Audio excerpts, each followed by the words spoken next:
Okay, ముందు పేతురు ఎందుకు ఆ విధంగా మాట్లాడుంటాడు అనే విషయాన్ని మనం మాట్లాడుకున్నాం.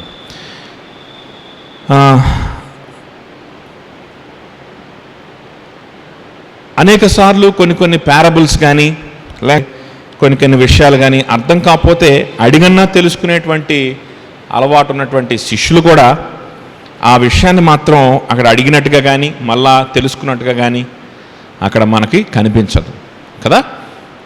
ఎందుకు అనంటే ఆయన మరణించాలి, ఆయన హింసలు పొందాలి అని ఆ విధంగా చెప్తా ఉన్నప్పుడు వారికి అది నచ్చలేదు అని మనం అనుకోవచ్చు, అవునా? సో వాళ్ళకి అది నచ్చలేదు కాబట్టి వారు ఇంకా అంతటితో వాళ్ళ ఆలోచనలు ఆగిపోయినాయి. పేతురు గారైతే ఇంకొంచెం ముందుకు అడిగేశాడు. ఆటోమేటిక్గా ఆయనలో నుంచి ఒక స్పందన వచ్చింది. ఏం స్పందన వచ్చింది? ఇమీడియట్గా చేయబట్టుకొని పక్కకు లాక్కెళ్ళిపోయాడు. పక్కకు లాక్కెళ్ళిపోయి ఏమంటున్నాడు? అలాగ నువ్వు అనద్దు అని హి రెబ్యూక్డ్ హిమ్ అనుంది. And Peter took him aside and began to rebuke him. ఆయన ఈ మాట బహిరంగంగా చెప్పాను. పేతురు ఆయన చేయి పట్టుకొని ఆయన గద్దింపసాగెను. అప్పుడు ప్రభువారు ఏమన్నాడు? నీవు మనుషుల విషయంలో మాత్రమే మనస్కరించున్నావు, మనుషుల విషయం మాత్రమే. For you are setting your mind on the things, you are not setting your mind on the things of God but on the things of man. మనుషుల విషయాలు మాత్రమే నువ్వు మనస్కరిస్తూ ఉన్నావు అంటే దాని అర్థం ఏంటనేది నేను లాస్ట్ వీక్ చెప్పాను. ఏంటది? దాని అర్థం ఏంటంటే నీలో ఏవో కొన్ని మానవ సంబంధమైనటువంటి ఆలోచనలు ఉన్నాయి అనే దానికి అర్థం. అలా కాదు అని చెప్పాను కదా. సో కొన్ని మానవ సంబంధమైన ఆలోచనలు ఉన్నాయి అనేది కాదు దాని అర్థము. ఆయన అర్థం ఏంటంటే ఆ మాటలకి నీ మనసులో ఉన్నదంతా కూడా మానవ సంబంధమైనదే అని అర్థం. నీ మనసులో ఉన్నదంతా, నీ హృదయంలో ఉన్నదంతా కూడా ఏంటి? నువ్వు మనస్కరిస్తున్నదంతా కూడా ఏంటి? మానవ సంబంధమైనది కదా.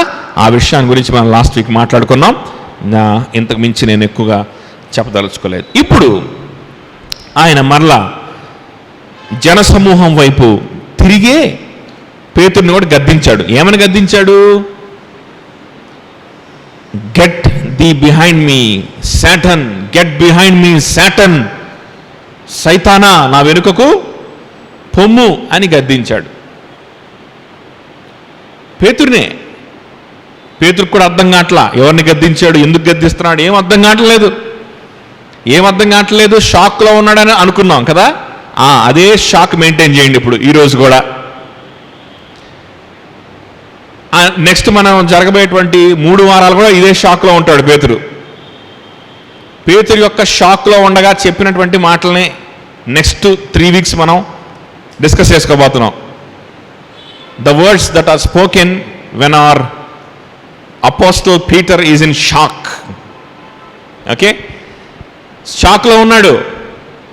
ఆ షాక్లో ఉండగానే ప్రభువారు ఇదంతా కంటిన్యూస్గా జరుగుతున్న సంఘటన, ఒకే సిచ్యువేషన్ ఇది. ఓకే, సో వెంటనే calling the crowd to him with his disciples, తన శిష్యులతో కూడా ఉన్నటువంటి జన సమూహం అది. అంటే వాళ్ళు కూడా ప్రభువుని వెంబడించాలని ఈ శిష్యుల వలె, ఈ 12 మంది శిష్యులు ఎలాగైతే వెంబడిస్తూ ఉన్నారో, యేసు ప్రభువుకు సంబంధించిన వారిగా ఉన్నారో, మనం కూడా ఆయనకు సంబంధించిన వారిగా ఉండాలని, మనం కూడా యేసు ప్రభు శిష్యులం అనిపించుకోవాలని ఇష్టపడి వచ్చిన శిష్యులు ఆ సమూహం అంతా కూడా. సో ఆ శిష్యుల్ని, ఆ సమూహాన్ని అంతా కూడా మరలా పిలిచి మరలా జన సమూహం వైపు తిరిగి ఆయన మాట్లాడుతున్న మాటలు ఏం మాట్లాడుతూ ఉన్నాడు? అంతటా ఆయన శిష్యులను జన సమూహమును తన యొద్దకు పిలిచి, రండి, మీకు ఇంకా కొన్ని విషయాలు చెప్పాలి, రండి. అక్కడ పేతురుని తిట్టాడు, ఆయన షాకులో ఉన్నాడు. ఇక్కడికి వచ్చి మొత్తం ఇటు రండి అంటున్నాడు. పేతురుకి అర్థం కావటం లేదు. ఏమంటున్నాడు? నన్ను వెంబడింపకోడు వాడు తను తాను ఉపేక్షించుకొని తన సిలువనెత్తుకొని నన్ను వెంబడించవలను అంటున్నాడు. తిట్టాడా పేతుర్ని? సైతానాల వెనక్కి పోము అన్నాడు పేతురు షాక్లో చూస్తా ఉన్నాడు. వెంటనే వచ్చేసాడు. అందరు రండి ఇట్టండి అన్నాడు. అందరూ వచ్చేసారు. రాగానే నన్ను వెంబడింపకోరినవాడు, వినండి బాబు, చక్క వినండి, నన్ను వెంబడింపకోరినవాడు తన్ను తాను ఉపేక్షించుకొని సిలువనెత్తుకొని వెంబడించాలి, చూసుకోండి అని చెప్తా ఉన్నాడు. ఒకసారి పేతురు ఏం చేస్తాను ఉంటాడు ఊహించుకోండి. అసలు నేను ఏం చేశాను, నన్ను సైతానన్నాడు, నీ హృదయంలో మనుషుల విషయాలు తప్పనిచ్చి ఇంకేమి లేవు అన్నాడు. అజ్జాలన్నట్టు మళ్ళా జనాన్ని పిలిచి నన్ను వెంబడించాలంటే మీరు చేయవలసింది ఇది అని చెప్తా ఉన్నాడు.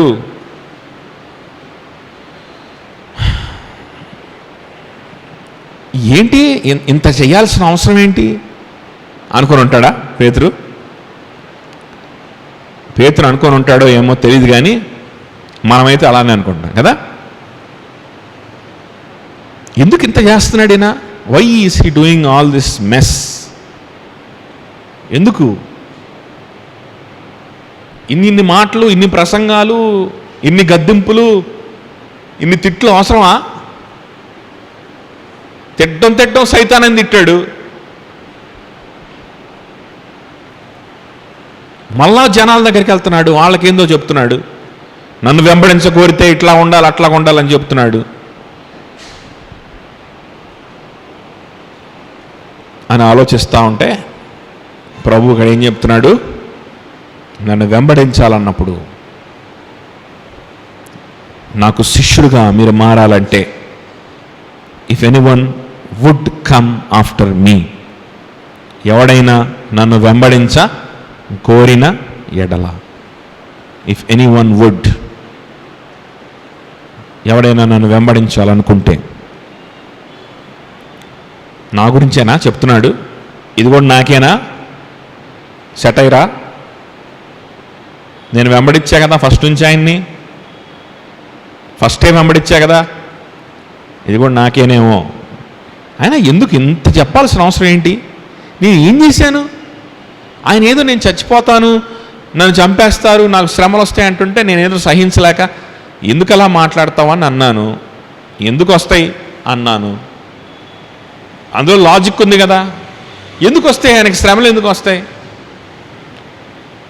చచ్చిపోయిన వాళ్ళని కూడా లేపుతున్నాడు, ఎంత అనారోగ్యంలో ఉన్న వాళ్ళని కూడా స్వస్థపరుస్తూ ఉన్నాడు. ఆయన్ని ఎవరు ఏం చేయగలరు? తుఫాన్ ఆగిపోమంటే ఆగిపోయింది, ప్రధాన యాజకుడిని ఆగిపో అనగానే వాడు శిలగా మారిపోడా? వాడు పక్షవాతం వచ్చి పడిపోడా? తుఫాను, సముద్రం, అలలు నిశ్శబ్దంగా ఉండమని గద్దిస్తే అవి లోబడిపోయి ఆగిపోయినాయి. ప్రధాన యాజకుడు వచ్చాడే అనుకో, శాస్త్రులు వాళ్ళు వచ్చారే అనుకో, ఈయన పట్టుకోవడానికి, హింసించడానికి, ఊరకుండుమో అని సముద్రంతో చెప్పినట్టు వాడికి చెప్తే వాడు కిందపడి నొరగ్గా కొంచెం చచ్చిపోడా? అదేంటి నన్ను చంపుతారంటున్నాడు, అదేంటి నన్ను హింస పెడతారంటున్నాడు? ఈ మాటలన్నీ ఎందుకు మాట్లాడుతున్నాడు? ఈ మాటలన్నీ ఇర్రెలవెంట్గా మాట్లాడుతున్నట్టే కదా. నాకు అలా అనిపించింది, లాజికల్గా అనిపించలేదు. కాబట్టి నేనేం చేశాను? గద్దించాను. ఇప్పుడు అవసరం లేదు, సరే వాళ్ళు వచ్చారనుకో, వచ్చినప్పుడు నువ్వు నీ పవర్స్ ఉపయోగించవచ్చు, వాళ్ళని తరిమేయచ్చు. ఎందుకు అనవసరంగా ఈ విధంగా చెప్పుకోవడం? అది లాజికల్గా లేదనిపించింది, లాజికల్గా లేదని చెప్పాను. దానికి ఏంటి, ఎందుకు ఇంతగా ఆయన చేస్తున్నాడు అనుకుని ఉంటాడు కదా. ఆయన అనుకున్నాడా లేదో అని మనం ఊహించకూడదులే, కానీ మనమైతే అలాగనే అనుకుంటామేమో. వెంటనే ఇంకా ప్రభువారు దేని గురించి మాట్లాడుతూ ఉన్నాడంటే, మీరు అలా చేస్తేనే, మిమ్మల్ని మీరు ఉపేక్షించుకుంటేనే మీరు నా వెంట రావడానికి నేను పర్మిషన్ ఇస్తా, లేకపోతే నేను ఇవ్వను అంటున్నాడా అక్కడ యేసు ప్రభు? ఆయన ఉద్దేశం అది కాదు. ఎందుకంటే ఎంతమంది తనను తాను ఉపేక్షించుకున్నారు ఆ క్రౌడ్లో, ఆ జన సమూహంలో అనేది ఆయన టెస్ట్ చేయలా. ఎంతమంది నీ సిలువనెత్తుకొని ఉన్నారు అనేటువంటి విషయాన్ని టెస్ట్ చేసి అడ్మిషన్ ఇవ్వాల తను వెంబడించడానికి. తను ఎంతమందిని వెంబడించాలనుకున్నారో వాళ్ళందరినీ కూడా ఆయన వెంబడింపనిచ్చాడు. అయితే ఇక్కడ అంటున్నటువంటి మాట దేని గురించి అనంటే, మీకు గనక నిజంగా విశ్వాసం ఉంటే, అంటే నేను దేవుని కుమారుడినని, నేను మెస్సయ్యనని, పాపాలని క్షమించడానికి, మీ పాపాల నిమిత్తం మరణించడానికి నేను వచ్చానని, నన్ను వెంబడిస్తే మిమ్మల్ని నేను పరిశుద్ధపరుచుకుంటానని, మీతో స్నేహం చేస్తానని, ఒక దినాన నా రాజ్యంలోకి నేను మిమ్మల్ని వారసులుగా నేను తీసుకెళ్తానని, మరణం అనేది మీకు ఒక ముగింపు కాదు కానీ నిత్య జీవానికి మీకు ఒక మార్గంగా దాన్ని మారుస్తానని మీరు నమ్ముతున్నారా? అలాంటి దేవుని కుమారుడిని నమ్ముతున్నారా? Do you believe that I am a son of God that came into this world to show you the way to heaven? ఆ నమ్మకం కనుక మీకుంటే, అట్టి నమ్మకము బయటికి ఎలా ఎక్స్ప్రెస్ అవుద్ది? అలాంటి నమ్మకము బయటికి ఎక్స్ప్రెస్ అయ్యేటువంటి ఒక విధానం ఉంది. There is a way in which that kind of faith expresses itself. There is a way. Okay, ఇలా దేవుని మీద మీకున్నటువంటి విశ్వాసాన్ని మీరు ఎలా ప్రదర్శిస్తారో అని అడిగితే మనం ఏం చెప్తాం? మీకు విశ్వాసం ఉందా? ఉంది. ఎలా నమ్మంటావు? నీకు విశ్వాసం ఉందని, యేసుప్రభువుని నమ్ముతున్నావని అని అడిగితే ఏం చెప్తాం? చర్చికి వెళ్తున్నాం. ఇంకా ఏం చెప్తాం? అవసరం వచ్చినప్పుడు, భయం వేసినప్పుడు యేసుప్రభుకే ప్రార్థన చేస్తాం, వేరే దేవుళ్ళకి ప్రార్థన చెయ్యం. ఇంకా ఏం చెప్తాం? Christmas, Easter, new year, good Friday celebrate చేస్తాం. ఇదే కదా మనం చెప్పేది. కానీ ప్రభు ఏమంటున్నాడంటే, నీకున్న విశ్వాసాన్ని మేనిఫెస్ట్ చేయడానికి, బయటికి ప్రదర్శించడానికి కొన్ని పద్ధతులు ఉన్నాయి. ఆ పద్ధతుల్లో బయటకు వస్తేనే అది నిజమైన విశ్వాసం, లేకపోతే అది నిజమైన విశ్వాసం కాదు. నీ సైకలాజికల్ ఫీలింగ్ అది. ఏంటది? నీ సైకలాజికల్ ఫీలింగ్ అది. దేవుడిచ్చిన నిజమైన విశ్వాసం కాదు.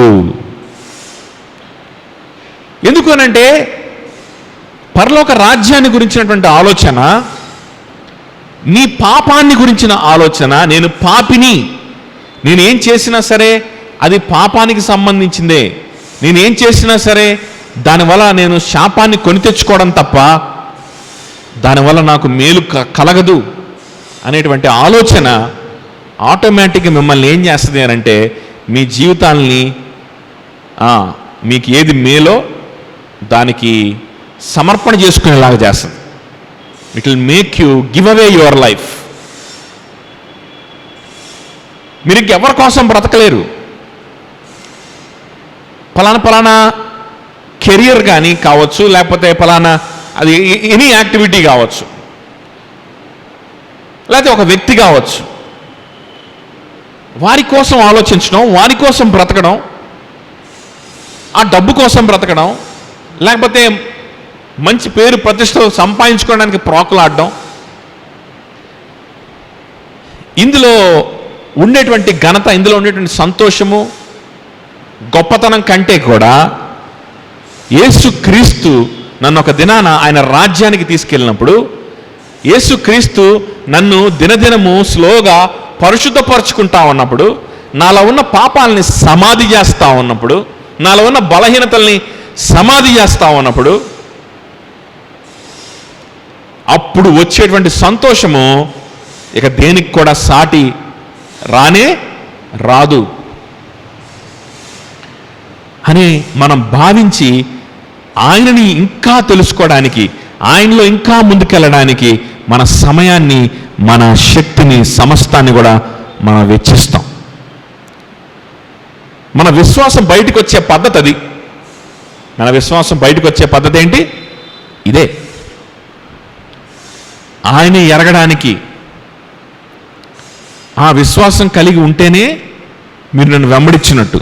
నా వెనకాల బడి తిరుగుతా వస్తే మీరు నన్ను వెంబడించినట్టు కాదు. నన్ను ఎవడైనా వెంబడించ కోరిన ఎడల ఇలా వెంబడించాలి అని చెప్తా ఉన్నాడు. This is the way to show your faith. ఎందుకు షోయింగ్ ఫెయిత్? ఎందుకు మనం మేనిఫెస్ట్ చేయాలి? ఎందుకు మన విశ్వాసాన్ని కనపరచాలి అనంటే, యాకోబు అనేటువంటి భక్తుడు కూడా ఈ విశ్వాసాన్ని కనపరచడం గురించి మాట్లాడతాడు. యాకోబు రాసిన పత్రిక చూడండి, జేమ్స్ అని ఉంటుంది ఇంగ్లీష్లో. యాకోబు రాసిన పత్రిక 2వ అధ్యాయము 18వ వచనం. యాకోబు 2వ అధ్యాయము 18వ వచనం చదవండి. అయితే ఒకడు, నీకు విశ్వాసం ఉన్నది, నాకు క్రియలున్నవి, క్రియలు లేకుండా విశ్వాసము కనపరచుము. నేను నా క్రియల చేత నా విశ్వాసం నీకు కనపడుతునని. క్రియలు లేకుండా నీ విశ్వాసాన్ని కనపరచు. కానీ నేను ఎట్లా కనపరుస్తాను? క్రియలు ఉన్నాయి కాబట్టి ఆ క్రియల ద్వారా నేను నా విశ్వాసాన్ని కనపరుస్తాను. అవి ఏ క్రియలు అనేది కూడా చాలా ఇంపార్టెంట్. అక్కడ యాకోబులో మనం చూస్తుంది ఏం కాన్సెప్ట్ అంటే, విశ్వాసం అనేది బయటికి కనిపించాలి అనే కాన్సెప్ట్. విశ్వాసం అనేది ఏమవ్వాలది? ఖచ్చితంగా బయటికి కనిపించాలి కాదు, విశ్వాసం ఉంటే ఖచ్చితంగా బయటికి కనిపిస్తుంది.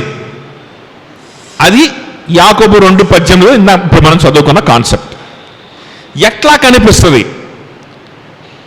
ఎట్లా కనిపిస్తుంది? క్రియలు ఉండాలి, కరెక్టే. ఎలాంటి క్రియలు? ఏ క్రియలు?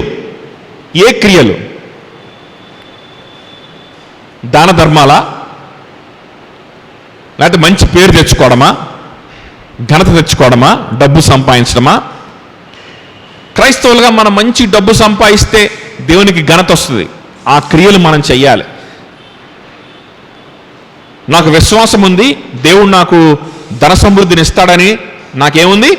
విశ్వాసం ఉంది. దేవుడు నాకు ధనాన్ని ఇస్తాడు అని విశ్వాసంతో నువ్వు మంచిగా ఉద్యోగం చేయి, మంచిగా డబ్బులు సంపాదించు. సో నీకు విశ్వాసం ఉంది, దానికి తగిన క్రియలు ఉన్నాయి కాబట్టి నువ్వు గొప్పడు అవుతావు. అదే నీ విశ్వాసాన్ని కనపరచడం అంటే, అదే సాక్షిగా ఉండడం అంటే అని బోధించేటువంటి తప్పుడు బోధకులు ఉన్నారు. ఎందుకు తప్పుడు బోధక అంటున్నాను దీన్ని? ఎందుకు తప్పుడు బోధ అంటున్నానంటే, వాక్యాన్ని కైమాగొట్టి ఒక దగ్గర ఉన్న వాక్యాన్ని మాత్రమే పట్టుకొని ఏలాడి దాన్ని మాత్రమే ఆలోచన చేస్తే తప్పుడు బోధే అవుతుంది. యాకోబులో మనకున్నదేంటి? విశ్వాసము లోపల ఉండదు. విశ్వాసము దేవుడు నీకు ఇస్తే అదేమవుతుంది? బయటకి వస్తుంది. ఎలా వస్తుంది? క్రియల రూపంలో వస్తుంది. ఏ క్రియలు? ఈ క్వశ్చన్స్ రావాలి వాక్యం చదువుకునేటప్పుడు. వాక్యాన్ని ధ్యానం చేసే పద్ధతి అది. అంతేగాని యాకోబు 2:18 క్రియల ద్వారా నా విశ్వాసం వెల్లడిపరుస్తున్నా, క్రియలు లేకపోతే విశ్వాసం మృతం అన్నాడు, ఓకే అని ఇక శూన్యంలోకి చూసి క్రియలు ఏం క్రియలు? క్రియలు అంటే ఏం క్రియలు? నేను మంచిగా ఉద్యోగం చేస్తున్నాను, మంచిగా చేతనైనంత వరకు దాన ధర్మాలు ఏవో చేస్తున్నాను, ఏదో హెల్ప్ చేస్తున్నాను, ఏదో చేస్తున్నాను, అయ్యే క్రియలు. విశ్వాసం క్రియలు అయిపోయిందిగా. అట్లా కళ్ళు మూసుకొని శూన్యంలోకి చూసి ఇష్టం వచ్చినట్టుగా ఆలోచించుకోవడం కాదు, వెంటనే క్వశ్చన్ మార్క్ రావాలి. ఏ క్రియలు? ఆ క్వశ్చన్ మార్క్కి ఆన్సరు కళ్ళు మూసుకొని శూన్యంలోకి చూసి ఆలోచించి గాలిలో నుంచి రాకూడదు. ఆన్సరు ఎక్కడి నుంచి రావాలి? ఎక్కడి నుంచే రావాలి. ఏ క్రియలు అన్నప్పుడు దానికి ఆన్సరు ఎక్కడ ఎతకాలి? వాక్యంలోనే ఎతకాలి. ఆ క్వశ్చన్కి ఆన్సరు ఇక్కడుంది. మార్కు సువార్త 8వ అధ్యాయము 34వ వచనంలో,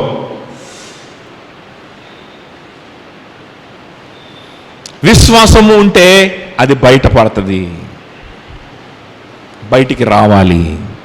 ఎలా బయటికి రావాలి? ఏ క్రియల ద్వారా బయటికి రావాలి? పేతురు గారికి యేసుప్రభు అంటే ఎంత ఇష్టం.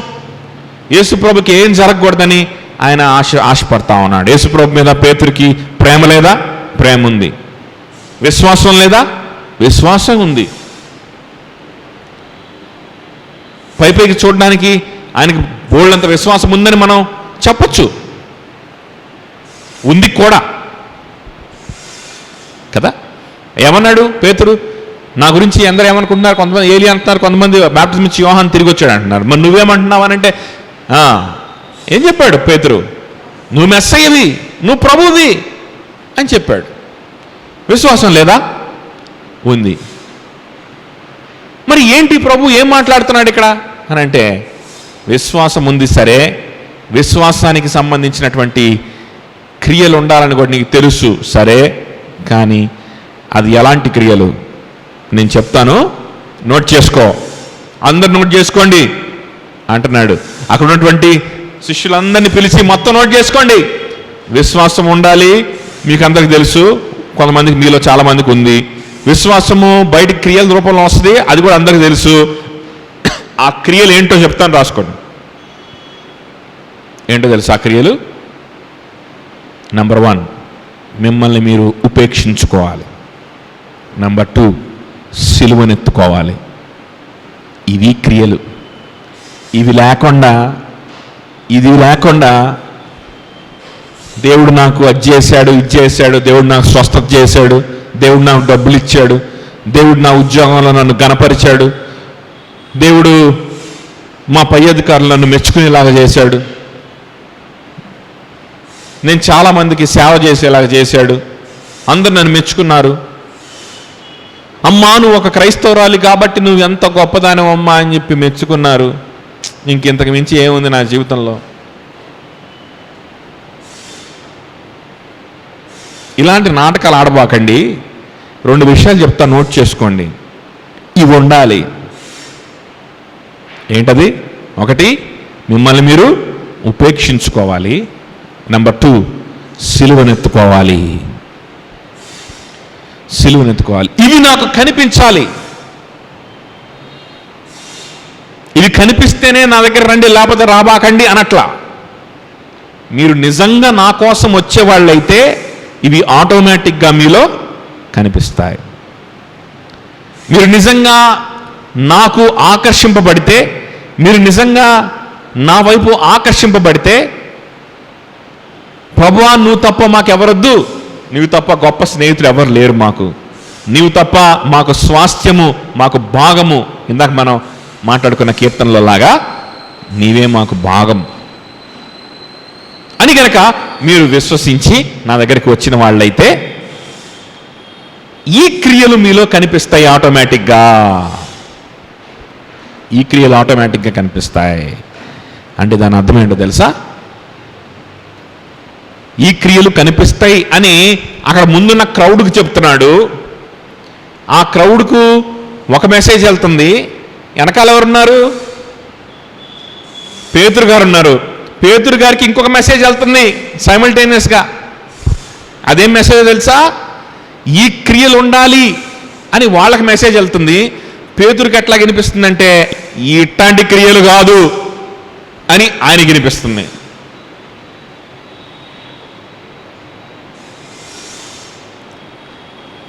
ఈ క్రియలు కాదమ్మా, ఏమన్నా హృదయం ఉందా ఈ ప్రభుకి, యేసు ప్రభుకి? ఆయనకి ఏం కాకూడదని నా హృదయం తప్పించి ప్రేమతోటి ఆయన ఏదో మాట్లాడుతుంటే, ఆయనకి కీడు కలుగుద్దనే విషయాలు మాట్లాడుతుంటే నేను తట్టుకోలేక ఆయనని పక్కకు లాక్కెళ్ళి నేను గద్దిస్తే ఆయన ప్రజలకి ఏం బోధిస్తున్నాడు? నాకు శిష్యులుగా ఉండే వాళ్ళకి ఈ క్రియలు ఉంటాయి, ఈ క్రియలు కాదు అని బోధిస్తున్నాడు. బయటికి రావాలి కొన్ని క్రియలు అని బోధిస్తున్నాడు. ఎందుకో తెలుసా? విశ్వాసం ఉంటే అది బయటకు వస్తుంది, విశ్వాసం లేకపోతే కూడా అది బయటకు వస్తుంది. విశ్వాసం లేకపోతే కూడా అదేమవుద్ది? బయటకు వస్తుంది. ఫేక్ విశ్వాసం కూడా బయటకు వస్తుంది, ఫెయిత్లెస్నెస్ బయటకు వస్తుంది, విశ్వాసం లేమి బయటకు వస్తుంది. కాబట్టి విశ్వాసము ఉన్నప్పుడు కూడా అది ఖచ్చితంగా ఏమవ్వాలి? బయటికి రావాలి. బై డిఫాల్ట్ మనం ఎవరో అవిశ్వాసులం. అవిశ్వాసం కూడా ఏంటి? పాపం. అయితే మన హృదయము యొక్క స్వభావం ఏంటంటే దేవుడి మీద విశ్వాసం ఉంచలేదు మన హృదయం. దానివల్ల కాదు, దానికి ఆ జబ్బు ఉంది, దాన్ని పాపం అంటారు. కానీ ఆ విధంగా పాపములో, మీ పాపముల్లో మీరు చచ్చిన వారై ఉన్నప్పుడు అంటాడు కదా. సో ఆ విధంగా మనం పాపం అనే జబ్బు చేత మన హృదయం చచ్చింది. దేవుని మీద విశ్వాసం ఉంచడం దానివల్ల కాదు, మన హృదయం వల్ల. మోసగాళ్ళ మీద, ఏ ఉపయోగం లేని వాటి మీద, మనల్ని నిండా ముంచే అనేకమైన వాటి మీద మన విశ్వాసం ఉంచడం దానికి బాగొచ్చు. మనల్ని రక్షించి, మనల్ని క్షమించి, పరిశుద్ధపరచుకొని ఆయన రాజ్యానికి తీసుకెళ్లేటువంటి దేవుని మీద విశ్వాసం ఉంచడం మాత్రం దాని చేత కాదు.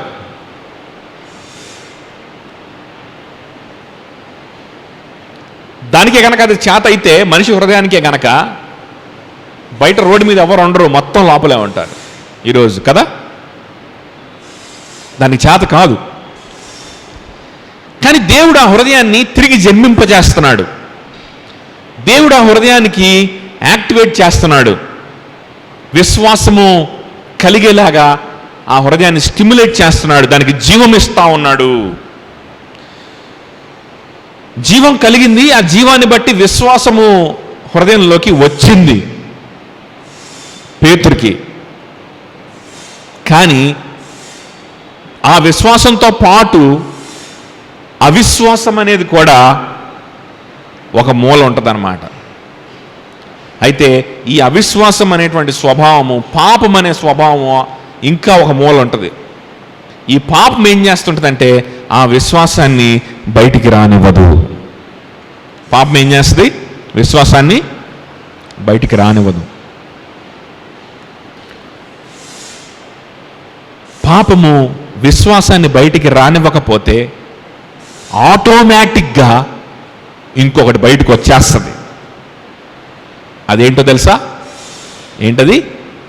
అవిశ్వాసం, అన్బిలీఫ్, అన్ఫెయిత్ఫుల్నెస్. అవిశ్వాసం అనేది ఆటోమేటిక్గా బయటకు వస్తుంది. దాన్ని ప్రత్యేకంగా బయటికి తెచ్చుకోవాల్సిన అవసరం లేదు. అవిశ్వాసమా? అవిశ్వాసం అంటే ఏంటి? అవిశ్వాసులు, అన్బిలీవర్స్ అంటే ఎవరో? దుష్టులు కదా. వ్యభిచారం, నరహత్య, తాగుడు, డ్రగ్స్ తీసుకొని భయంకరమైనటువంటి పనులు చేసే వాళ్ళని కదా మన అవిశ్వాసులను పోవాలి, అన్యులు, వాళ్ళ అవిశ్వాసులు అంటారు. దుష్ట కార్యాలు చేసేవాళ్ళు. ఇంకా యేసుప్రభు దేవుడు కాదు, యేసుప్రభు దేవుడు ఏంటి అనేవాళ్ళు. వాళ్ళు మన దృష్టిలో ఎవరు? అవిశ్వాసులంటే. అవునా? మనమందరం ఎవరు మన దృష్టిలో? మనం ఎవరు? విశ్వాసులు. ఎందుకు?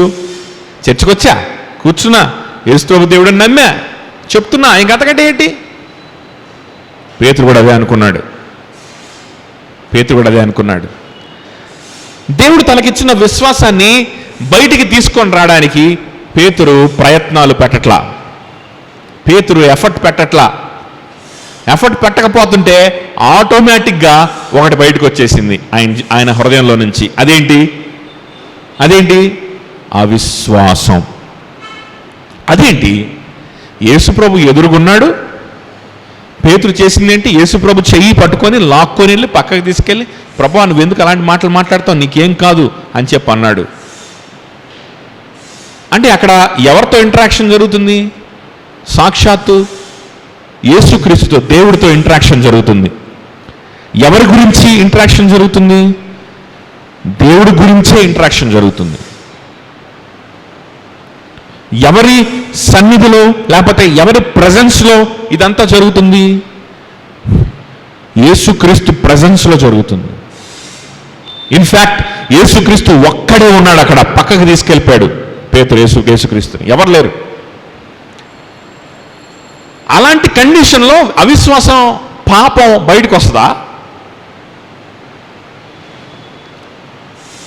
ఆలోచన చేయండి. అలాంటి సిచ్యువేషన్, అలాంటి కండిషన్లో పాపము, అవిశ్వాసాలు బయటకు వస్తాయా? వస్తాయి. ఎందుకో తెలుసా?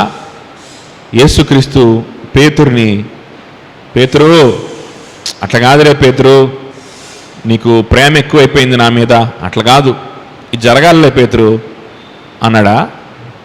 అనలేదు. సాతానా వెనకకి పొమ్ము. ప్రభు వారు ఉపయోగించిన ఆ మాట, సాతాను అనేటువంటి మాట, విశ్వాస భ్రష్టులకు ఉపయోగించే మాట. సాతాను అనేవాడు దేవుణ్ణి తన హృదయంలో తృణీకరించిన వాడు, దేవుణ్ణి తన హృదయంలో నుంచి తీసేసుకున్నవాడు, తన హృదయంలో దేవుడు అనేవాడు లేకుండా చేసుకున్నవాడు. వాడి పేరే ఏంటది? సాతాన్.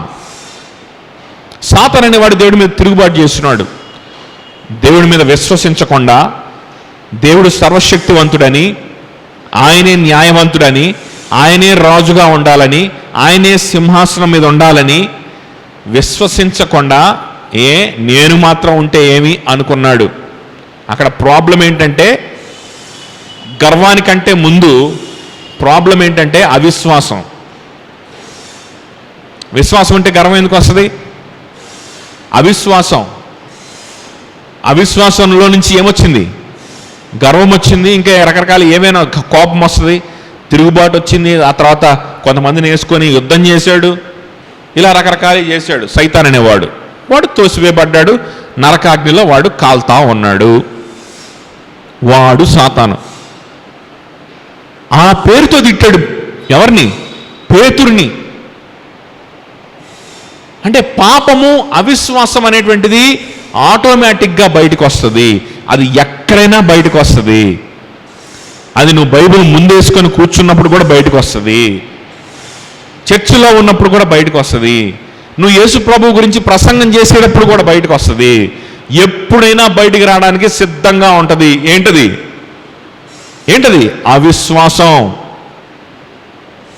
అవిశ్వాసం, పాపం,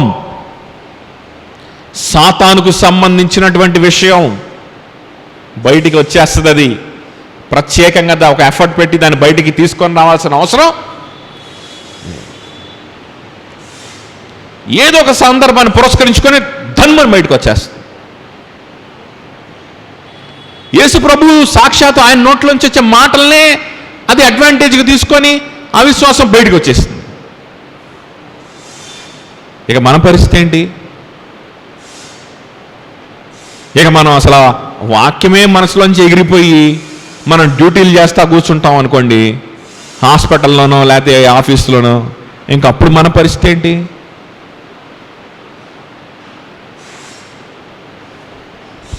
అర్థమవుతుందా?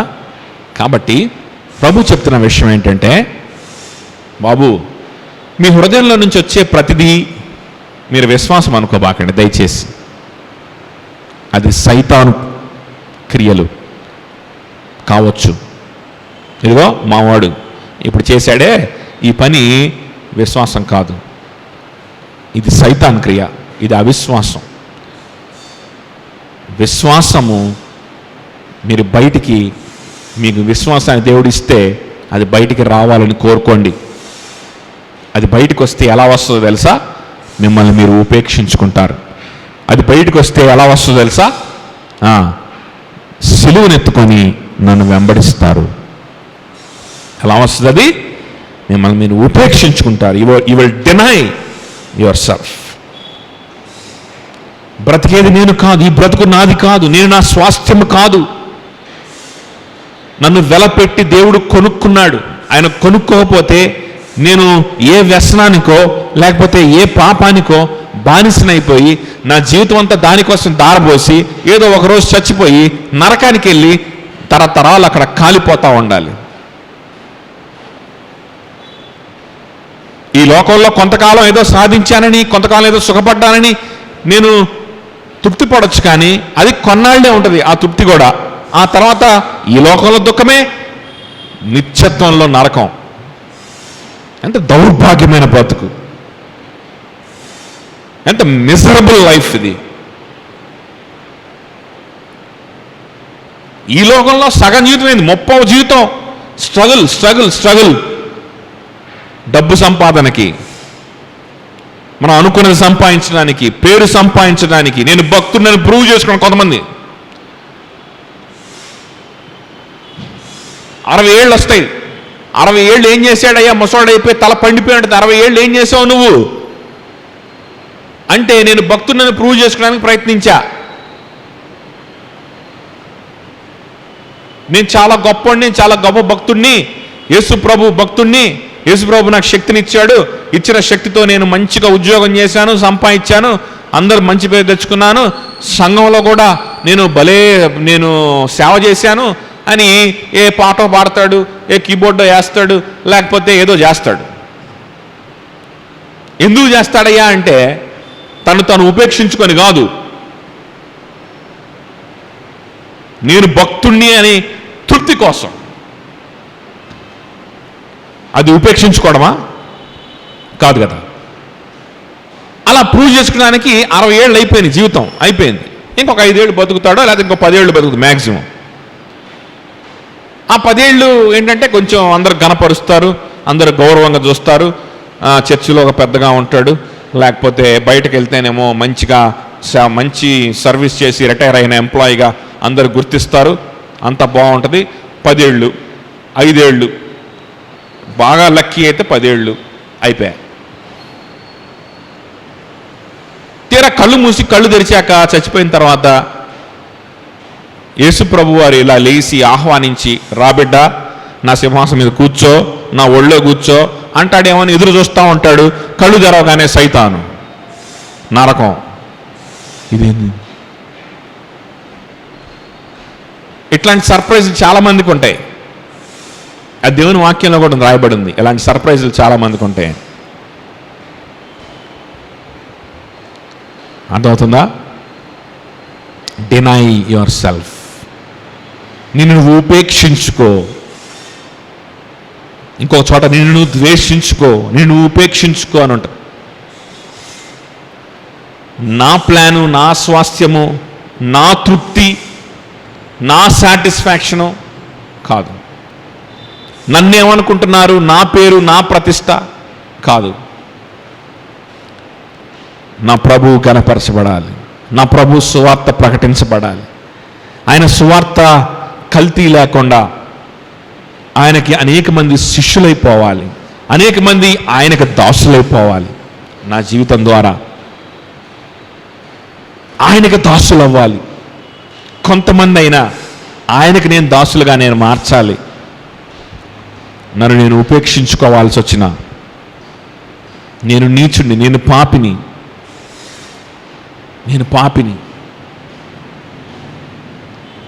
నేను పెద్ద ప్రార్థన పరుణ్ణి కాదు.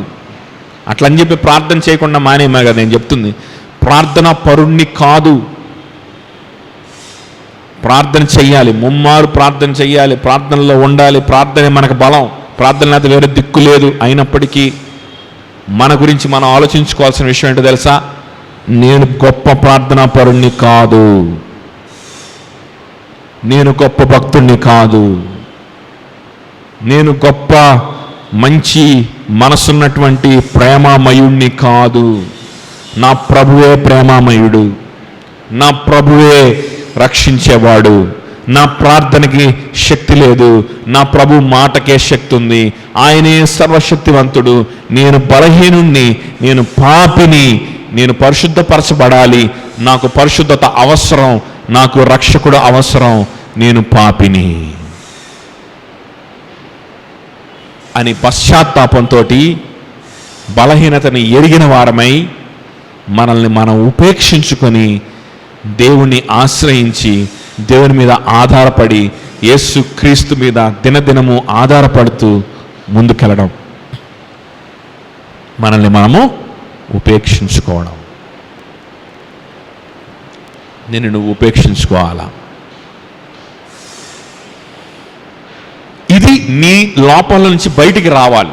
కొంత ఎఫర్ట్ పెట్టి ఈ ఉపేక్షించుకోవడం అనేది నా జీవితంలో నేను జరిగించుకోవాలి. కొంచెం ఎఫర్ట్ పెట్టాలి. దాన్ని విశ్వాసం ఉంటే ఆటోమేటిక్గా ఎఫర్ట్ పెడతాం, ఆటోమేటిక్గా జరుగుద్ది. ఎఫర్ట్ పెడుతూ ఉన్నప్పుడు నాకు విశ్వాసము ఉన్నదని మనకు అర్థమవుద్ది కూడా. నువ్వు పెట్టిన ఎఫర్ట్ వల్ల నువ్వు రక్షింపబడవు. మనం చేసే క్రియల ద్వారా మనం రక్షింపబడట్లా, కానీ క్రియల మూలంగా రక్షింపబడతా ఉన్నాం. అంటే క్రియల్లో గుండా రక్షింపబడతా ఉన్నాం. అదే యాకోబు రాసిన పత్రికలో అంటాడు, అబ్రహాము కేవలం విశ్వాసం మూలంగా కాదు కానీ క్రియల మూలముగా కూడా, క్రియల ద్వారా కూడా ఆయన రక్షణ. అంటే క్రియల మార్గములో అని అర్థం, క్రియల మార్గములో అని అర్థం. కేవలం విశ్వాసమే రక్షించేది, అది దేవుడిచ్చిన విశ్వాసం, దేవునికి మాత్రమే ఘనత. మన క్రియల ద్వారా మనకి రక్షణ, పాప క్షమాపణ, ఆత్మీయ జీవితం రానే రాదు. కానీ దేవుడు మన జీవితంలో కార్యం చేశాడని మనకు ఎలా తెలుస్తుంది? దావీదు గురించి కూడా మనం 119 కీర్తనలు మనం చదువుకున్నాం కదా. ఫస్ట్ మెసేజ్లో ఏమంటున్నాడు దావీదు? ప్రభువా యెహోవా నీవు నాకు స్వాస్థ్యం అయిపోయావు, ఇప్పుడు నేనేం చేస్తానంటే నీ వాక్యానుసారంగా బ్రతకడానికి నేను నిర్ణయం తీసుకున్నాను.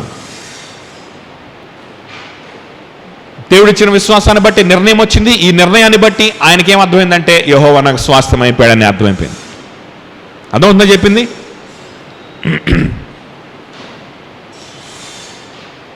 కాబట్టి క్రియలు అన్నారు కదా. సో ఈ క్రియలు ఎలాంటి క్రియలో? క్రియలు అనగానే కొంతమందికి రిలాక్సేషన్ వచ్చేస్తుంది, కొంతమందికి ఊరట కలుగుతుంది. ఓ కొన్ని క్రియలు చేస్తే నేను భక్తుడిని అనిపించుకోవచ్చు, ఓ కొన్ని క్రియలు చేస్తే నాకు రక్షణ వస్తుంది, నేను దేవుని రాజ్యానికి వెళ్తాను, నేను రక్షింపబడ్డాను అని చెప్పుకోవచ్చు, రక్షింపబడతానన్నమాట. మంచిది. ఏం క్రియలు అని అంటే పాస్టర్లను అడిగితే రకరకాల క్రియలు చెప్తారు. వాళ్ళని అడిగామంటే బోల్డ్ క్రియలు చెప్తారు. వాళ్ళందరినీ కాదు అడగాల్సింది, దేవుని వాక్యానికి వస్తే ప్రభువే చెప్తున్నాడు, నువ్వు ఉపేక్షించుకో.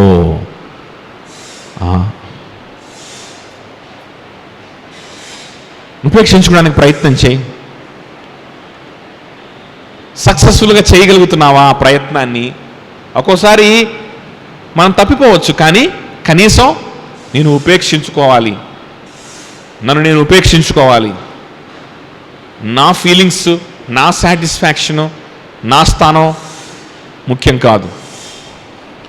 నేను పాపినే అని నేను డిసైడ్ అవ్వాలి.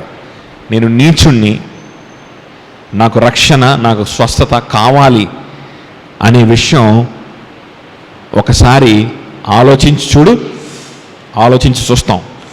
ఆలోచించి చూసినప్పుడు నిజమే కదా అనిపించింది అనుకో, అప్పుడు నిశ్చయపరచుకోవచ్చు. ఏం నిశ్చయపరచుకోవచ్చు? నేను యేసుక్రీస్తుని వెంబడిస్తున్నాను. ఆ వెంబడించడానికి అవకాశం కల్పించింది కూడా ఆయనే, అలా వెంబడించడానికి విశ్వాసం ఇచ్చింది కూడా ఆయనే. ఉపేక్షించుకోవాలి కదా. చూడండి 119 కీర్తన మళ్ళా చూద్దామా? 119 కీర్తన 55, 56 ఒకసారి చూద్దాం. చూడండి, మనం చదువుకున్న భాగానికి కొంచెం ముందు ఉన్నటువంటి మాటలు అన్నమాట.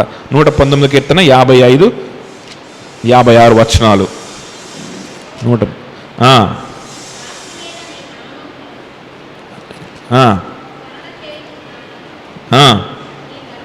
నీ ధర్మశాస్త్రం అనుసరించి నడుచుకొనుచున్నాను. మంచిది. అలా నడుచుకోవాలా? ధర్మశాస్త్రం అంటే ఏంటి? వ్యభిచారం చేయకూడదు, నరహత్య చేయకూడదు, ఇవే. అవి మాత్రమే కాదమ్మా, నీ దేవుడైన యెహోవాని ప్రేమించాలి, నీ హృదయపూర్వకంగా దేన్ని ప్రేమించకూడదు, అది కూడా ఉంది ధర్మశాస్త్రంలో. నీ హృదయంలో దేన్ని కూడా నువ్వు ఆశించకూడదు, అది కూడా ఉంది ధర్మశాస్త్రంలో. దురాశ ఉండకూడదు. You should not covet anything. నువ్వు దేన్ని ఆశించకూడదు. నాకు ఆశలే లేని, నేను అసలు ఏ డిజైర్స్ లేనటువంటి సాధువుని అని అనిపించుకోవాలి అనుకున్నావు అనుకో, that it self is a desire. అవునా? ఆ డిజైర్ కూడా ఉండకూడదు. ఉండకూడదంటే ఏం చేయాలి? That it self is the desire. Buddhism వచ్చి చెప్తుంది. బుద్ధిజం ఏం చెప్తుంది? డిజైర్స్ని జయించాలి అని చెప్తుంది. ఓకే, డిజైర్స్ని జయించాలి, నేను డిజైర్స్ని జయించేశాను అని గర్వపడతాం. జయించాలని టార్గెట్ పెట్టుకుంటాం. అదొక డిజైర్ కాదా? దాన్ని జయించడానికి శ్రమ పడతావా లేదా? బుద్ధిజం కాదు నువ్వు చేయాల్సింది ఇక్కడ. అలాంటి డిజైర్ కూడా ఉండకూడదు. You should not covet anything అన్నప్పుడు ఇక నువ్వేం చేయాలి? ఏం చేయాలి నేను చెప్తాను నేను అంటున్నాడు ప్రభువారు. ఏం చేయాలంటే నిన్ను నువ్వు ఉపేక్షించుకోవాలి. ఏ గ్రంథంలో కూడా దొరకదు మనకి ఈ మాట. Deny your self. నిన్ను నువ్వు ఉపేక్షించుకో. కీర్తనకారుడు ఏమంటున్నాడంటే నీ ధర్మశాస్త్రం అనుసరించి నడుచుకొంచున్నాను, కానీ చూడండి నీ ఉపదేశం అనుసరించి నడుచుకొనుచున్నాను. 56 ఇదే నాకు వరముగా దయచేయబడి ఉన్నది. నీ ఉపదేశమును అనుసరించి నేను నడుచుకొంచున్నాను, అలా నడుచుకోవడం అనేటువంటిది నాకు వరముగా దయచేయబడింది. ఇక మిగిలిన ఏ రిలీజియన్లో కూడా, ఏ ధర్మంలో కూడా ముందుగా దేవుడు మన జీవితాల్లో పని చేసి ఒక కార్యాన్ని చేసి ముగించడం అనేటువంటిది ఉండదు. ఫస్ట్ క్రియ ఎవరు చేయాలి? మనమే చేయాలి. మనం చేస్తేనే ఆ తర్వాత దేవుడు రంగంలోకి దిగుతాడు. మనం ఏం చేయకుండా దేవుడు రంగంలోకి దిగడు. మీరు ప్రపంచంలో ఏ మతమైనా చూసుకోండి, ఏ ధర్మమైనా చూసుకోండి, ఒక్క బైబిల్లో మాత్రం ఏముంటుందో తెలుసా? ప్రభువా, నేను నీ కట్టడలను, నీ ఆజ్ఞల్ని నేను గైకొంటున్నాను, కానీ దానికంటే ముందు నువ్వు నా జీవితంలో ఒక కార్యం చేశావు. అదేం చేశావంటే నీవు నాకు నిన్ను ఒబే చేయడం అనేటువంటి వరాన్ని ఇచ్చావు. నీ ధర్మశాస్త్రాన్ని అంగీకరించి దాన్ని ఒబే చేయడం అనేటువంటి ఒక వరాన్ని నువ్వు నాకు ఇచ్చేసావు. This blessing has fallen upon me that I have kept your precepts. This is a blessing which has fallen upon me. నేను ప్రయాసపడి చేసింది కాదు, ఇది నా మీద ఉంచబడింది. నాకెలా తెలిసింది ఇది నా మీద ఉంచబడిందని? నీ ఆజ్ఞల్ని గైకొనడం అనేటువంటి ఆ శక్తి అదొక వరము. ఆ వరం నాకు ఇవ్వబడిందని నాకెలా తెలిసింది? నేను ఎప్పుడైతే నీ ఆజ్ఞల్ని గైకొనడం స్టార్ట్ చేశానో అప్పుడే తెలుస్తుంది. అంతే కదా, ఆబ్వియస్లీ. దేవుని కోసం బ్రతకడం స్టార్ట్ చేయకపోతే మనకేం తెలుస్తుంది? ఎలా తెలుస్తుంది? బ్యాప్టిజం తీసుకోవాలంటే అమ్మో నేను బ్యాప్టిజం తీసుకోవాలా అంటూ ఉంటాం కదా.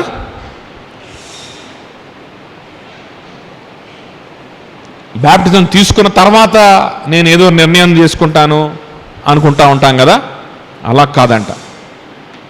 నువ్వు దేవుణ్ణి ఒబే చేయడం, దేవునికి నువ్వు విధేయత చూపించడం, దేవుని కోసం నీ జీవితాన్ని సమర్పణ చేయడం, వేరే ఆలోచనలన్నిటికంటే దేవుని గురించిన ఆలోచనలు మాత్రమే నువ్వు ప్రాముఖ్యత ఇవ్వడం, నీ లైఫ్, నీ థింకింగ్ దీనికి మాత్రం ఇంపార్టెన్స్ ఇవ్వకుండా దేవునికి ఇంపార్టెన్స్ ఇవ్వడం, దేవునితో ఉన్నటువంటి సహవాసంకి ఇంపార్టెన్స్ ఇవ్వడం, వీటిని నువ్వు స్టార్ట్ చేసినప్పుడు అప్పుడు నీకు అర్థమవుతుంది దేవుడు నీలో చేసిన కార్యమేంటో. అవన్నీ చేయకుండా ఏదో ఒకరోజు ఒక నైటు దేవుడు నాకు తెల్ల అంగి వేసుకొని వచ్చి ప్రత్యక్షమయ్యి తీసుకో బ్యాప్టిజం తీసుకొని చెవులో చెప్తే అప్పుడు తీసుకుంటా అని కూర్చున్నావు అనుకో, నీ జీవితంలో తీసుకోలేవు. అలా కాకుండా దేవుడు నాకు నాకు నాకు తెలియజేయాలి, నాలో ఉన్న పాపం అంతా కూడా దేవుడు తీసేస్తున్నట్టుగా నాకు తెలియచేయాలి. తెలియచేస్తే అప్పుడు నేను తీసుకుంటా. అప్పుడు కూడా నువ్వు జీవితంలో తీసుకోలేవు. దేవుడు నీకేమిస్తాడంటే చచ్చి ఉన్న నీ హృదయాన్ని జీవింపజేస్తాడు. ఆ హృదయంలో విశ్వాసం ఇస్తాడు. ఆ విశ్వాసాన్ని ఉపయోగించి నువ్వేం చేయాలంటే ఆయనని గైకొనాలి, ఆయన కోసం బ్రతకడానికి ముందుకెళ్ళాలి. నిన్ను ఉపేక్షించుకోవడం ప్రారంభం చేయాలి. ప్రారంభిస్తే అప్పుడు అర్థమవుద్ది నీ మీద ఆ బ్లెస్సింగ్ ఉన్నదా లేదా. నువ్వు అసలు ప్రారంభించకపోతే నీకేం తెలుస్తుంది? అర్థమవుతుందా చెప్పేది? నేను పాపిని, నాలో పాపం ఉంది, నేను నరకానికి వెళ్ళేవాడిని, నేను నరకానికి వెళ్ళేదాన్ని. నాకు డబ్బు ఉంటే ఏంటి, డబ్బు లేకపోతే ఏంటి, ఆఖరికి నరకానికి వెళ్ళే కాడికి. నన్ను అందరూ పొగిడితే ఏంటి, అవమానిస్తే ఏంటి, వెళ్ళేది నరకానికి. అయితే నేను అనుకున్నది సాధిస్తే ఏంటి, సాధించకపోతే ఏంటి, ఆఖరికి పోయేది నేను నరకానికి కదా. నీచమైన బ్రతుకు, నీచమైనటువంటి డెస్టినేషన్ నాకుంది. అక్కడ తరతరాలు నరకం, తరతరాలు వేదన, తరతరాలు అవమానం, ఆఖరికి అక్కడికి వెళ్ళేవాడిని అయితే ఇక్కడ నన్ను ఏదో ఎవడో అన్నాడు అంటే ఏంటి, అనకపోతే ఏంటి, పొగిడితే ఏంటి, అవమానిస్తే ఏంటి, అది ఉపేక్షించుకోవడం. ఈ థింకింగ్ నువ్వు స్టార్ట్ చేస్తే కదా నీకు అర్థమైంది ఆ బ్లెస్సింగ్ నీ మీద ఉందా లేదా అని. ఈ థింకింగ్ స్టార్ట్ చేయాలి. ఇది స్టార్ట్ చేయకుండా నేను ఇట్నే ఉంటా, ఎప్పుడో దేవుడు నాకు ఆలోచనలు కలుగు చేసి దేవుడే ఏదో చేస్తే అప్పుడు బాప్తిసం తీసుకుంటా అంటే ఎప్పటికీ నువ్వు దేవుని వెంబడించలేవు. అర్థమవుతుందా చెప్పింది? ఎప్పటికీ వెంబడించలేవు. నిన్ను ఉపేక్షించుకోవడం అని చెప్తున్నాడు. ఇంకొకటి, నీ సిలువనెత్తుకొని వెంబడించాలి అని చెప్తా ఉన్నాడు కదా. నీ సిలువనెత్తుకొని వెంబడించాలి. సిలువ అన్నప్పుడు వేదనకి సాదృశ్యం. సిలువ అన్నప్పుడు అది బాధకి, లేకపోతే అవమానానికి, లేకపోతే అది ఏంటంటే అఫ్లిక్షన్కి. The cross of Jesus Christ symbolises his affliction for the sake of righteousness. నీతి నిమిత్తము యేసుక్రీస్తు పొందుకున్నటువంటి ఏంటది? నీతి నిమిత్తము యేసుక్రీస్తు పొందుకున్నటువంటి అఫ్లిక్షన్, శ్రమకి అది సాదృశ్యం. ఆ సిలువ గురించి ఈరోజే చెప్తాం అనుకున్నాను, కానీ కుదరదు, టైం అయిపోయింది. నెక్స్ట్ వీక్ ఆ సిలువ గురించి మాట్లాడుకుందాం. సిలువను ఎత్తుకోవడం అంటే ఏంటి అనే దాని గురించి మనం మాట్లాడుకుందాము. ఆ తర్వాత మనం ఆ విధంగా ముందుకెళ్దాం. ఇంతటితోటి మనం ముగించుకోవడం మంచిది. కాబట్టి పేతురికి అర్థమై ఉండాలి ఈ పాటికి. ఏమర్థమై ఉండాలి? దేవుడు నాకు విశ్వాసం ఇచ్చాడు. ఆ విశ్వాసాన్ని ఇచ్చాడు కాబట్టి నాకున్నటువంటి చేపల్ని, ఆ వలని, నా బిజినెస్ని, నా కెరియర్ని విడిచిపెట్టి నేను వెంబడించాను. ఆ విశ్వాసం ఇచ్చాడు కాబట్టి అందరూ అనేక విధాలుగా అనుకుంటున్నప్పటికీ నాకు మాత్రం స్పష్టంగా అర్థమైంది, ఆయన రాజు, ఆయన మెస్సయ్య. నాకు దేవుడు విశ్వాసం ఇచ్చాడు. కానీ ఈరోజు ఈ క్షణంలో నాలో నుంచి బయటకు వచ్చింది విశ్వాసానికి సంబంధించిన క్రియ కాదు, అవిశ్వాసానికి సంబంధించిన క్రియ. విశ్వాసానికి సంబంధించినటువంటి క్రియ ప్రతిరోజు నా జీవితం నుంచి బయటికి రావాలి అని నేను ఎఫర్ట్ పెట్టట్లేదు కాబట్టి ఆటోమేటిక్గా అవిశ్వాసం బయటకు వచ్చేసింది. అర్థమవుతుందా? విశ్వాస సంబంధమైన క్రియలు నా జీవితంలో నుంచి బయటికి రావాలి అని మనము అనుకొని ప్రతి దినము దానికోసం ఎఫర్ట్ పెడుతూ ఉండాలా, చెక్ చేసుకుంటూ ఉండాలి. డినయల్, సెల్ఫ్ డినయల్ ప్రభువారు చెప్తా ఉన్నారు. ప్రభువారు చెప్పింది న్యాయమైన విషయాలు, ఆయన చెప్పింది సీరియస్ విషయాలు. జోకులు చేయడు ఆయన, సీరియస్ విషయాలే మాట్లాడతాడు. నేను శ్రమ పొందాలి, నేను అవమానించబడాలి, నేను సిలువ వేయబడాలి, తిరిగి లేస్తానని చెప్తుంటే ఆయన సీరియస్ విషయాలు మాత్రమే మాట్లాడతాడు. ఆషామాషి విషయాలు మాట్లాడడు. ఆషామాషిగా మాట్లాడేది నేను. ఎందుకంటే నేను సర్వజ్ఞానిని కాదు, ఆయన దేవుడు, ఆయనే సర్వజ్ఞాని. నా లాజిక్కులకు పనికిరావు. నా లాజిక్కులు చాలా లిమిటెడ్గా ఉంటాయి. అవి ఎందుకు పనికిరాని లాజిక్కులు? ఆయన లాజిక్కే, ఆయన థింకింగే, ఆయన మాటలే పనికొచ్చే మాటలు. ఇది ఉపేక్షించుకోవడం. ఈ తన్ను తాను ఉపేక్షించుకొనుట అనేటువంటి క్రియ ఇక్కడ పేతురు గారు బయటికి తీసుకొని రావాలి. ప్రభువారు ఆ మాటలు చెప్తా ఉన్నప్పుడు వెంటనే ప్రభువారి దగ్గరికి వెళ్ళి, ప్రభువా, నాకైతే నువ్వు దేని గురించి మాట్లాడుతున్నావో, ఎందుకు నువ్వు శ్రమ పొందాలంటున్నావో నాకు సరిగ్గా అర్థం కావట్లేదు ప్రభువా. అర్థం కాకపోగా నాకు భయమేస్తుంది ప్రభువా, నాకు భయమేస్తుంది అయ్యా. నీకే అలాంటి శ్రమలు వస్తాయనంటే మరి మా పరిస్థితి ఏంటో అని కూడా నాకు డౌట్ వస్తుంది ప్రభువా. అమ్మో, ఆ డౌట్ నేను తట్టుకోలేకపోతున్నాను, ఎందుకో నేను దాన్ని హ్యాండిల్ చేయలేకపోతున్నాను. నీకు శ్రమ వస్తే మళ్ళీ మాకు కూడా వస్తుంది కదా, నిన్ను హింసిస్తే మమ్మల్ని కూడా హింసించే అవకాశం ఉంది కదా. నేను సిలువ వేస్తే చంపేస్తే మమ్మల్ని కూడా చంపడానికి చూసే అవకాశాలు ఉన్నాయి కదా మీ శిష్యులం కాబట్టి ఫస్ట్ అసలు అందరి శిష్యుల కంటే ఫస్ట్ పట్టుకునేది ఎవరిని? నన్నే. ఎందుకంటే నేనే లీడరు. కాబట్టి నాకు కొంచెం నేనంత ప్రిపేర్డ్గా లేను ప్రభా, కానీ నువ్వు చెప్పింది ఖచ్చితంగా న్యాయమై ఉంటుంది, నువ్వు చెప్పింది ఖచ్చితంగా ఉపయోగకరమైనది, ఆశీర్వాదకరమైన విషయాలే అయ్యి ఉంటాయి. నువ్వు సర్వజ్ఞానివి, నాకు అర్థం కావట్లా, ఇదేంటో నాకు కొంచెం చెప్తావా అని తను తాను ఉపేక్షించుకొని పేతురు అడుగుంటే ప్రభువారు చెప్పడా? చెప్పుంటాడు కదా. నేను మరణించేది నీ పాపం కోసమే పేతురు, నేను మరణించకపోతే నీ పాపానికి క్షమాపణ రాదు. నీ పాపం నిమిత్తం నేను మరణిస్తూ ఉన్నాను, నీతిని నెరవేర్చడానికి నేను మరణించబోతా ఉన్నాను. మీరు కూడా ఈ మార్గంలో వెళ్ళాల్సి వస్తుంది, కానీ భయపడద్దు. ఇప్పుడే కాదు, మీరు ఆ సమయం వచ్చే టయానికి మిమ్మల్ని నేను బాగా బలపరుస్తాను. ఆ సమయం వచ్చే టయానికి మిమ్మల్ని నేను పరిశుద్ధాత్మ దేవుని చేత నింపుతాను. పరిశుద్ధాత్ముడు మీ మీదకి వస్తాడు. సంతోషంతో, సమాధానంతో, ప్రేమతోటి, నా మీద ప్రేమతోటి, నా సువార్త పట్ల ఆసక్తితోటి మిమ్మల్ని నింపుతాను. మీరే విల్లింగ్గా మీ ప్రాణాలను అర్పిస్తారు. కాబట్టి నువ్వు దిగులు చెందొద్దు, భయపడొద్దు. ఆ సమయం వచ్చినప్పుడు మీకు కావలసిన శక్తిని, ధైర్యాన్ని, జ్ఞానాన్ని నేను ఇస్తాను అని ప్రభువారు చెప్పరా? తర్వాత అడిగారు, తర్వాత చెప్పాడు కూడా, కానీ ప్రస్తుతానికి ఆ సందర్భంలో మాత్రం పేతురు ఆ విధంగా తను తాను ఉపేక్షించుకోలేకపోయాడు. అదేంటి, ఈయన చచ్చిపోతే, ఈయన అవమానాలు పొందితే నా పరిస్థితి ఏంటి? నా కెరీర్ ఏమైపోద్ది?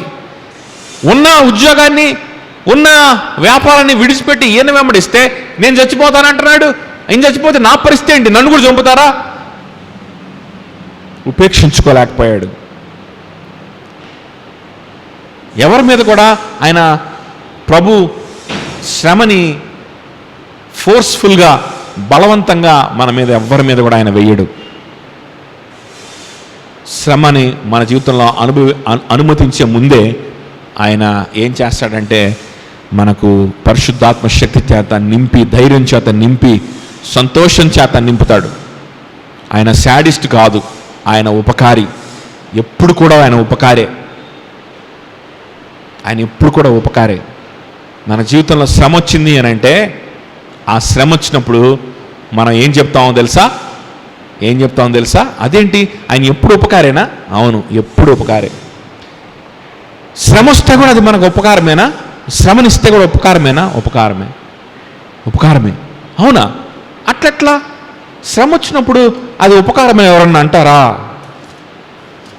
శ్రమ వస్తే, అవమానం వస్తే ఆయనకు వచ్చినట్టు ఆయనకు నాకు రాబోతుంది నేను చెప్తున్నాడు కదా, శ్రమ, నన్ను నిందిస్తారు, శిక్షిస్తారు, నన్ను చంపేస్తారని చెప్పి ఆ విధమైన పరిస్థితులు వస్తే అది నాకు ఉపకారమని ఎవరైనా చెప్తారా?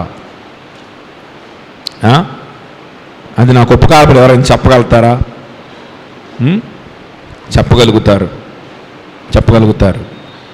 119వ కీర్తన మళ్ళా తీయండి ఒకసారి. ఒక్క మాట మనం చదువుకొని ముగించుకుందాం.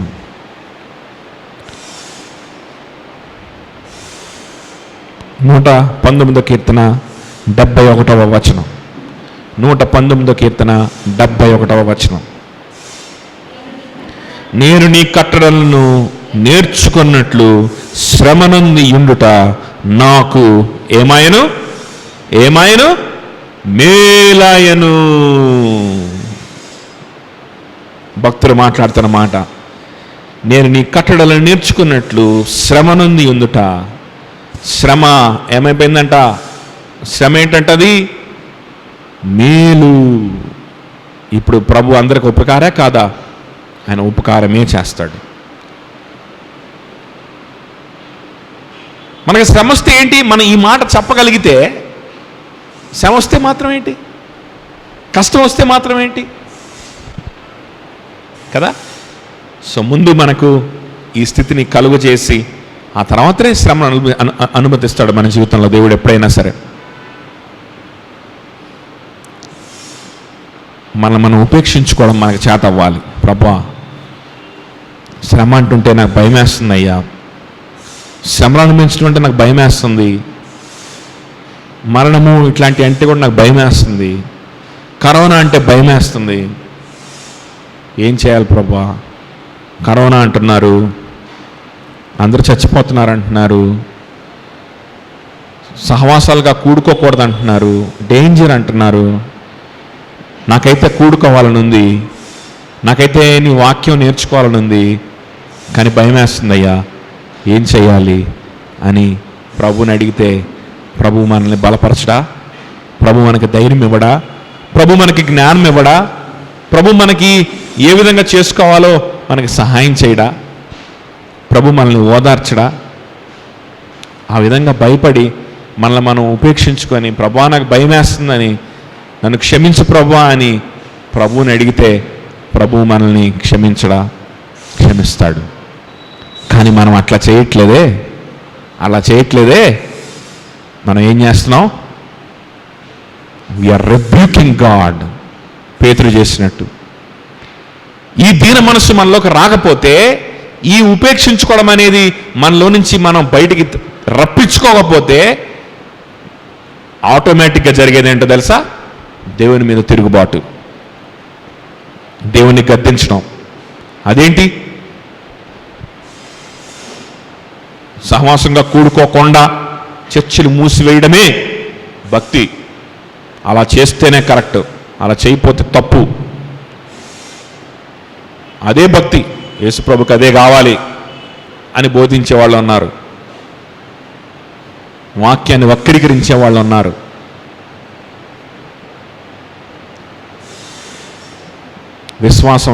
విశ్వాసం నుంచి బయటికి రావాల్సిన క్రియలు రాకపోతే అవిశ్వాసపు క్రియలు ఆటోమేటిక్గా బయటికి వస్తాయి. జూమ్లోనే మనం మీట్ అవ్వాలి, అదే కరెక్ట్, అదే సమంజసం, అదే భక్తి